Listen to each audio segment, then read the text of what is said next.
Hello everyone, welcome to Panisha Aajkal. इस video में हम डिस्कस करेंगे important current affairs of last week of October 2023। तो चलिए स्टार्ट करते हैं पहली न्यूज़ के साथ। सबसे पहले हमने बात करनी है भारत टेक्स 2024 के बारे में, जो कि वर्ल्ड का सबसे बड़ा लार्जेस्ट टेक्सटाइल एग्जीबिशन है, जैसे कि अगले साल 2024 में न्यू दिल्ली में हेल्ड किया जाएगा। इसका inauguration prime minister Narendra Modi के द्वारा किया गया। It is a mega exhibition on textile में लगने वाला ये बहुत ही बड़ा एग्जीबिशन है, जो इसके लिए डेट्स डिसाइड हुई हैं। इट इज़ 26 फरवरी टू 29 फरवरी 2024। अगले आने वाले साल में इस एग्जीबिशन को रखा जाएगा। इस एग्जीबिशन का जो मेन ऑब्जेक्टिव है, जहां पर इंडिया अपने आप को रिप्रेजेंट करेगा with the help of 5F mission. किसी भी एक प्रोडक्ट को बनाने के लिए स्टार्टिंग से लेकर एंडिंग तक वो जितने स्टेजेस से होकर गुजरता है, वहीं से हमने इन 5F वर्ड्स को पिक किया है। सबसे पहले हम बात कर रहे हैं farm, to fibre, to factory, to fashion and to foreign. यानी सिर्फ किसी प्रोडक्ट को मैन्युफैक्चर नहीं करना, बल्कि उसे एक्सपोर्ट भी करना है to all over the world. इस विजन के साथ इंडिया पार्टिसिपेट करने वाला है इस इवेंट में। यहीं पे अगर हम बात करें तो इस इवेंट में approx 30,000 visitors from the 40 countries include होने वाले हैं। और इस इवेंट के दौरान India make in India initiative को भी और भी ज़्यादा स्ट्रॉन्ग प्रेजेंट करने वाला है in the front of world. Moving on to next हमने बात करनी है इंडिया के पहले नैनो DAP प्लांट के बारे में, जिसे कि गुजरात में होम मिनिस्टर अमित शाह के द्वारा इनॉग्रेट किया गया। तो सबसे पहले तो इस प्लांट के बारे में जानते हैं कि DAP का मतलब क्या होता है। It is India's first liquid nano di ammonia phosphate plant. जहाँ पर पहले इस्तेमाल यूरिया का किया जाता था, अब उसे रिप्लेस करके हम एक प्रोडक्ट लेकर आए हैं, दैट इज़ DAP, जिसकी फुल फॉर्म है डाई अमोनिया फॉस्फेट। इससे बहुत सारी चीज़ों में बेनिफिट मिलने वाला है। जहां पर हम बात करें, फर्स्ट ऐसा एक प्लांट इंडिया में एस्टैब्लिश किया गया है। इसे एस्टैब्लिश किसके द्वारा किया गया है, तो उस ऑर्गेनाइजेशन का नाम है Indian farmers fertilisers cooperative limited IFFCO, और इसे गुजरात के अहमदाबाद में लगाया गया है। इस प्लांट के लगने के बाद इंडिया की जो डिपेंडेंस थी to the all over the world, वो काफ़ी हद तक क्या हो जाएगी, रिड्यूस हो जाएगी। जहाँ पर पहले इंपोर्ट किया जाता था सामान को, अब वो सारी डिपेंडेंस कम कर दी जाएगी। इस पर्टिकुलर प्लांट में प्रोड्यूस होने वाले DAP का फ़ायदा क्या है। इसका जो मेन बेनिफिट है, जहाँ पहले 45 kg बैग ऑफ यूरिया का इस्तेमाल किया जाता था, अब उसे रिप्लेस किया जा सकता है विद 500 ml बॉटल। जहाँ पर पहले आप इतनी बड़ी अमाउंट में यूरिया का इस्तेमाल कर रहे हैं, अब उस यूरिया की जगह पर आप सिर्फ और सिर्फ 500 ml DAP से भी काम चला सकते हैं। यहीं पर अगर हम बात करें तो इस टेक्निक के इंडिया में आ जाने से approx 90 lakh ton of traditional DAP का रिडक्शन हमें देखने को मिलेगा। एंड इट इज़ एक्सपेक्टेड कि ईयर 2025-26 तक ये जो एक सिंगल प्लांट है, वह अप्रॉक्स 18 करोड़ बॉटल्स प्रोड्यूस करने की कैपेसिटी रखता है। मूविंग ऑन टू नेक्स्ट हमने बात करनी है तमिलनाडु में स्टार्ट हुए प्रोजेक्ट नीलगिरी थार के बारे में। तो नीलगिरी थार स्टेट एनिमल है तमिलनाडु का, उसी की प्रोटेक्शन और कंजर्वेशन के लिए एक नया प्रोजेक्ट लॉन्च किया गया है in Tamil Nadu by the chief minister. यहीं पे हम बात कर रहे हैं कि जो नीलगिरी थार है, उसे ऑलरेडी IUCN की red list of threaten species की कैटेगरी में एड ऑन कर दिया गया है। यानी ये एक एंडेंजर्ड स्पीसीज की कैटेगरी में पहले से ही आ रही है। बहुत ज़्यादा इसका जो पोर्शन है वो अब इंडिया में देखने को नहीं मिलता। पहले नीलगिरी थार को इजीली देखा जा सकता था in western Ghat area, western Ghats में ये पाए जाते थे, लेकिन अब इनकी पॉपुलेशन काफ़ी ज़्यादा रिड्यूस हो गई है और अब जनरली ये तमिलनाडु, कर्नाटका, केरला वाली साइड पे बहुत ही कम नंबर्स में देखने को मिलते हैं। तो इन्हीं को प्रोटेक्ट करने के लिए तमिलनाडु स्टेट ने ये स्टेप लिया है। यहाँ हम बात करें नीलगिरी थार को under the act wild life protection act of India 1972 के अंडर शेड्यूल फर्स्ट की कैटेगरी में प्रोटेक्शन प्रोवाइड की जाती है। इस पर्टिकुलर प्रोजेक्ट के चलते तमिलनाडु गवर्नमेंट कोशिश कर रही है लोगों में अवेयरनेस फैलाने की, जिसके लिए स्कूल्स में books as well as pamphlets भी बंटवाए जा रहे हैं लोगों में अवेयरनेस फैलाने के लिए to protect Nilgiri tahr. Moving on to next हमने बात करनी है श्रीलंका के बारे में, जो कि इंडियंस के लिए फ्री वीज़ा ऑफर लेकर आई है। अब श्रीलंका ने फ्री वीज़ाज स्टार्ट किए हैं फॉर 6 डिफरेंट नेशंस, जिसमें इंडियन भी इंक्लूडेड हैं। यहाँ पर उन 6 नेशंस के बारे में बात करते हैं। नाम है China, Russia, Thailand, Indonesia, Malaysia and Japan. इन सब के साथ साथ इंडिया भी इसमें इंक्लूडेड है, जहाँ पर उन्हें till the date March 31, 2024 free visas provide किए जाएंगे। तो इस स्टेप के पीछे ऑब्जेक्टिव की बात करते हैं। ये जो स्टेप है वो लिया गया है श्रीलंकन गवर्नमेंट के द्वारा ताकि वहाँ पे टूरिज्म को बूस्ट किया जा सके। हम सब जानते हैं कि कुछ समय से ही श्रीलंका में इकोनॉमिक क्राइसिस देखने को मिल रहे हैं और उन्हीं क्राइसिस को दूर करने के लिए गवर्नमेंट ने ये फैसला लिया है कि वो टूरिज्म को बूस्ट करने के लिए कुछ कंट्रीज़ को फ्री वीज़ाज प्रोवाइड करने वाले हैं। और यही अगर हम ओवरऑल बात करें तो श्रीलंका में जितना टोटल 100% टूरिज्म होता है उसमें से 20% टूरिज्म के अराइवल इंडियन टूरिस्ट के ही होते हैं, which is approx 2 lakh tourist per annum इतने टूरिस्ट अप्रॉक्स इंडिया के श्रीलंका में घूमने के लिए जाते हैं। मूविंग ऑन टू नेक्स्ट हमने एक डिफेंस एक्सरसाइज के बारे में बात करनी है जिसका नाम है एक्सरसाइज हरिमाऊ शक्ति 2023। It is a bilateral training exercise between the armies of India and Malaysia. India and Malaysia के बीच में होने वाली ये एक बायलैटरल एक्सरसाइज है। हर साल इस एक्सरसाइज को कंडक्ट करवाया जाता है, जॉइंट मिलिट्री ट्रेनिंग एक्सरसाइज, जिसे कि इस बार उमरोई कंटोनमेंट ऑफ इंडिया में हेल्ड किया गया है। ये जो एक्सरसाइज है ये चलने वाली है टिल November 5, 2023। इसमें अप्रॉक्स 120 मिलिट्री पर्सनल्स ने पार्टिसिपेट किया है फ्रॉम द बोथ साइड्स। अब इसके अगर लास्ट एडिशन के बारे में बात करें तो 2022 में इसे हेल्ड किया गया था in Malaysia in November 2022। Moving on to next हमने एक और मिलिट्री डिफेंस एक्सरसाइज के बारे में बात करनी है जिसका नाम है काजी इंड 2022। तो नाम से ही हम लोग आराम से आइडेंटिफाई कर पाएंगे कि जो एक्सरसाइज है वो कौन कौन सी 2 कंट्रीज़ के बीच में होती है। KAZ represent to Kazakhstan and IND represent to India. यानी ये जो एक्सरसाइज है वो कजाकिस्तान एंड इंडिया के बीच में होने वाली एनुअल एक्सरसाइज है। इस बार 2023 में इसका 7th एडिशन कंडक्ट करवाया जा रहा है जिसके लिए जो डेट्स हैं फ्रॉम 30 अक्टूबर टू 11 नवंबर तक चलने वाली ये एक्सरसाइज है जिसमें इंडिया की तरफ से Indian army as well as Indian air force दोनों ही पार्टिसिपेट करने वाले हैं। यही अगर हम बात करें तो ये जो एक्सरसाइज है इसे 2016 में जब शुरू किया गया था तब इसका नाम था प्रबल दोस्तक और उसके बाद इसके नाम को बदल करके काज इंद में चेंज कर दिया गया। मूविंग ऑन टू नेक्स्ट हमने बात करनी है एयर क्वालिटी इंडेक्स के बारे में, जहां पर इंडियन सिटी मुंबई ने 2nd पोजीशन एक्वायर की है एट द ग्लोबल लेवल। यानी अगर पूरे वर्ल्ड में मोस्ट पॉल्यूटेड सिटीज़ के बारे में बात करें तो मुंबई उसमें 2nd नंबर पे है। हम देख सकते हैं कि यहाँ पे एयर क्वालिटी कितनी ज़्यादा ख़राब है और यहाँ पर कितने हाई लेवल पर एयर पॉल्यूशन हमें देखने को मिलता है।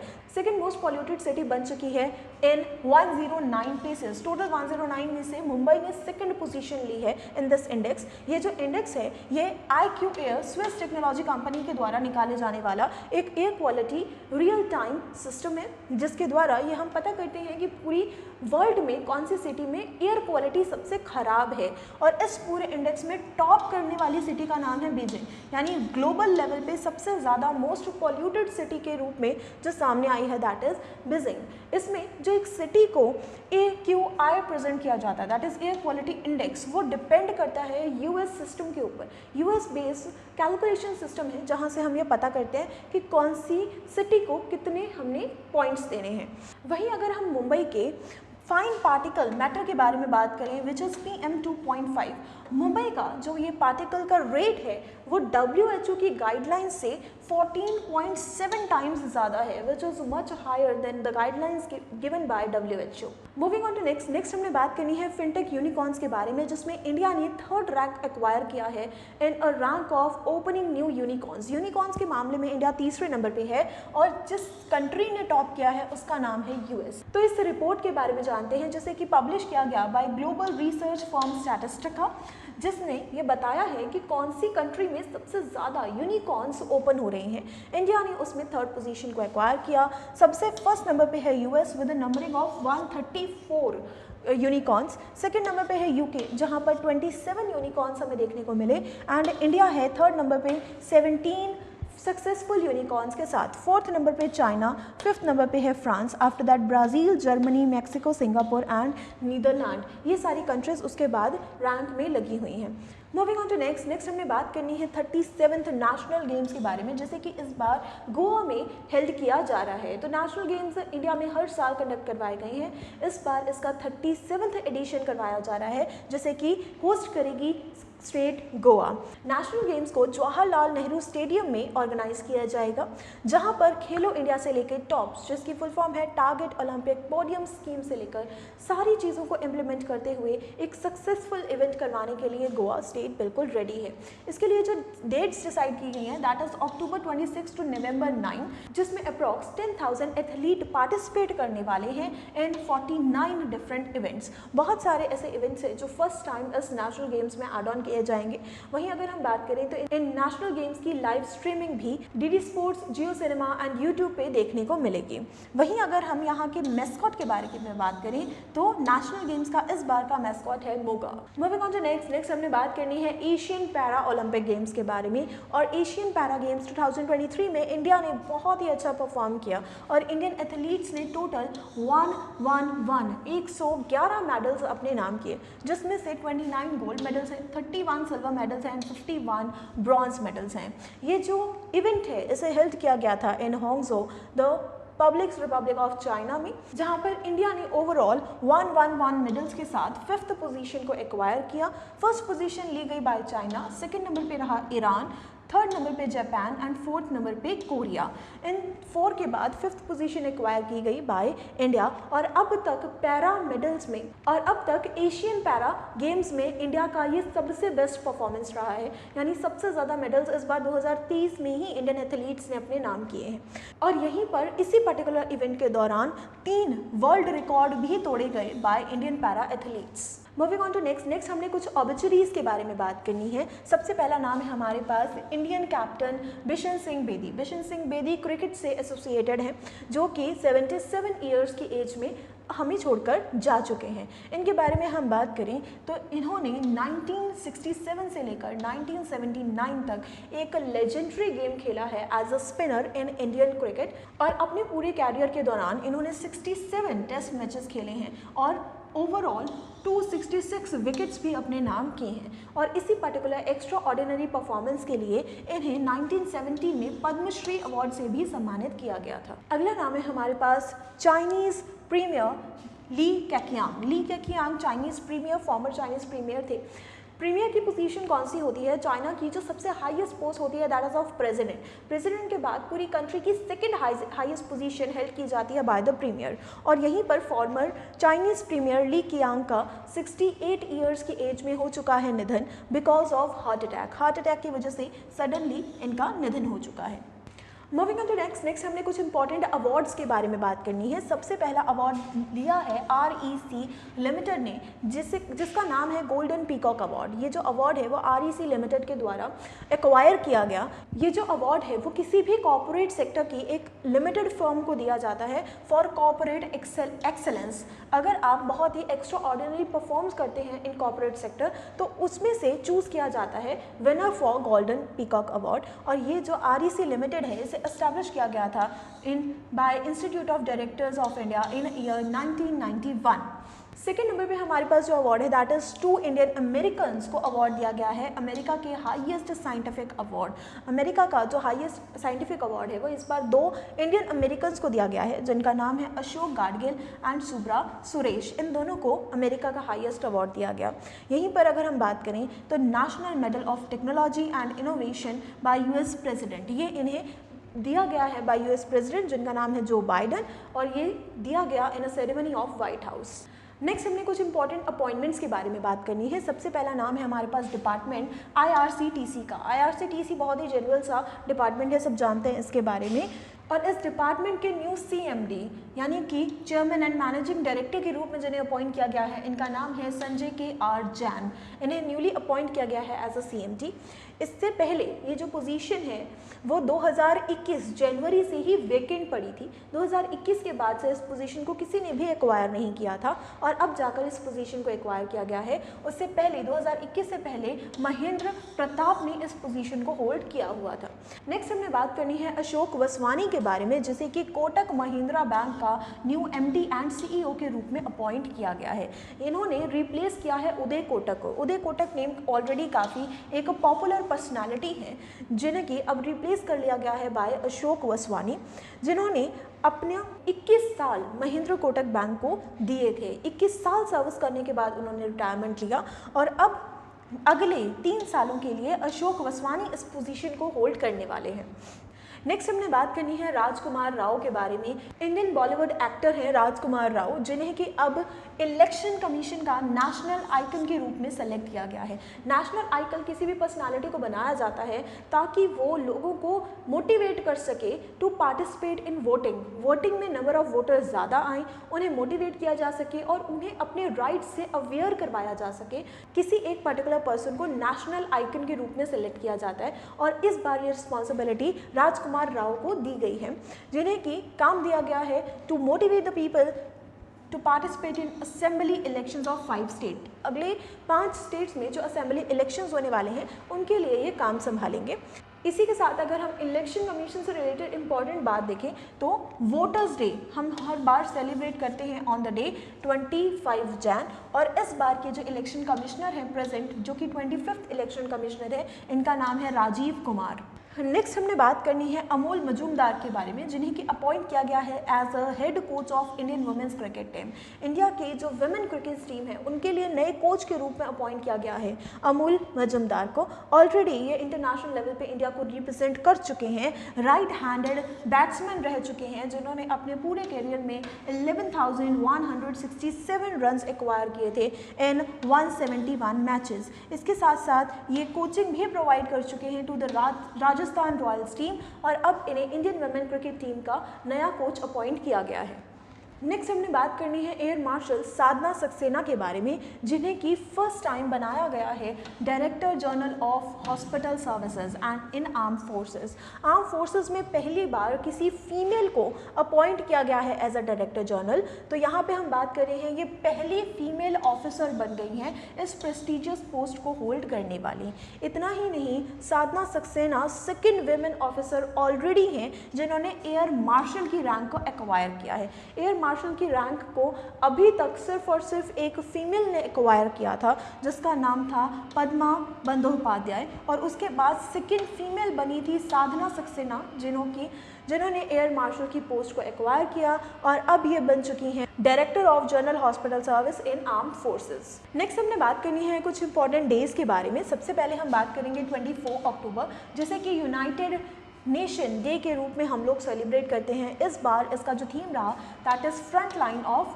Climate action. ये जो पर्टिकुलर दिन है इसका सेलिब्रेशन स्टार्ट किया गया था इन ईयर 1945।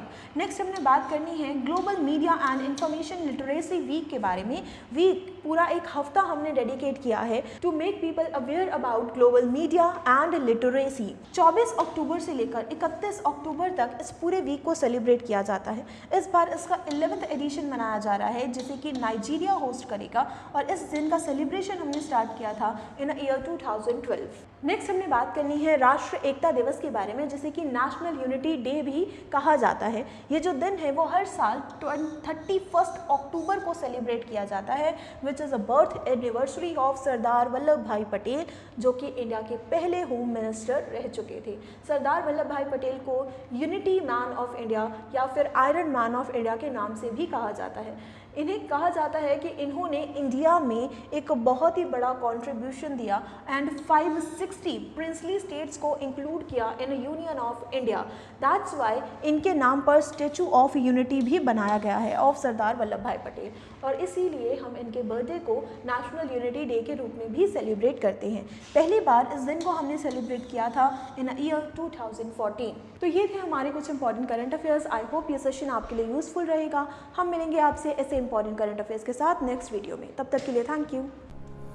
पनेशिया ट्यूटर लाया है एक एजुकेशन प्लेटफॉर्म जहां पर अलग अलग कोर्सेज जैसे कि IAS, PCS, UGC net, SSC और बैंकिंग एग्जाम्स के लिए ऑनलाइन और ऑफलाइन क्लासेस की सुविधा उपलब्ध है। Comprehensive coverage of all the subjects through quality video lectures है। एप्टीट्यूड का topic that is blood relation, uncles only daughter. He took the throne, तो जो थ्रोन पे एम्परर बैठते थे वो अपने साथ ले गए। Kohinoor diamond, the world famous Kohinoor diamond, वो भी मुगल ट्रेजरी से ले गए। फिर आया इकोनॉमिक प्रैग्मेटिज्म, यानी कि चाहे हमारे आपसे झगड़ा भी है तो भी हम आपसे व्यापार कर रहे हैं। जैसे चाइना है, हमारा झगड़ा होते हुए भी हम उससे व्यापार करें। PDF नोट्स और उनसे जुड़े हुए रिलेवेंट MCQs, साथ ही साथ comprehensive mock tests. So join Panisha Tutor for your successful and bright future.